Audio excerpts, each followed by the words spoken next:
Hello everyone, in this tutorial I am going to show you how you can install Android Studio on Windows laptop or PC. So for it, just open any browser and in the browser search for Android Studio download, and here you can see developer.android.com. So we need to click on this link and it will take us to this page, and here I'll also give this link in the description. So after coming here, you will see this option download Android Studio under one. So we need to click on this.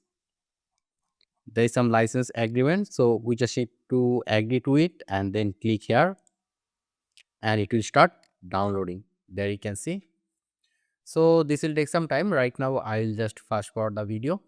So here you can see the download is complete. So when the download is complete, you just need to double click on the downloaded file and it will show you something like this. So we need to click on next and just check this on, and here you need to make sure that you have at least 4 GB space in your C drive. Then click on next. So we'll keep the default location. If you want, you can choose different location, but I recommend you to choose the default location. Then click on next.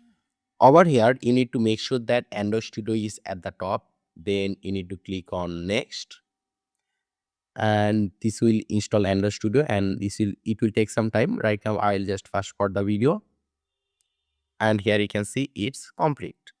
So when it's complete, just click on next and click on finish. So once you click on finish, it will open the Android Studio and then this will pop up. So here we're going to click don't send, then we're going to click here next, and here we're going to choose the standard, then click on next, and here it will show you some packages name and files name that it is going to download, and there you can see it's quite large in there. So we're going to click on next, then we need to accept it. So we need to click on accept, then click on next, and there you can see it started downloading the components for Android Studio.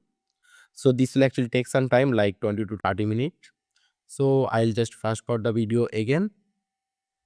So here you can see installation is complete. So right now we're just going to click here finish, and here you can see new project option over here. So I'm going to click here new project, and phone and tablet, there you can see there's multiple option. Let me choose this one, empty app activity. Click here next, and you can just give it a name. It says my application. Let's say here my first app. Then you can choose whatever Android version you want, and where you want to save the app. You can change some location as well. So I'll just keep it how it is, and I'm going to click here finish, and it will open the Android Studio over here. You can see there you can see generating resources, and it opened the project over here. So yeah, this is how we can install Android Studio and use it inside Windows. So I hope this tutorial was useful. If you have any question, just let me know in the comment section. Make sure to subscribe, and I hope to see you in the future tutorials.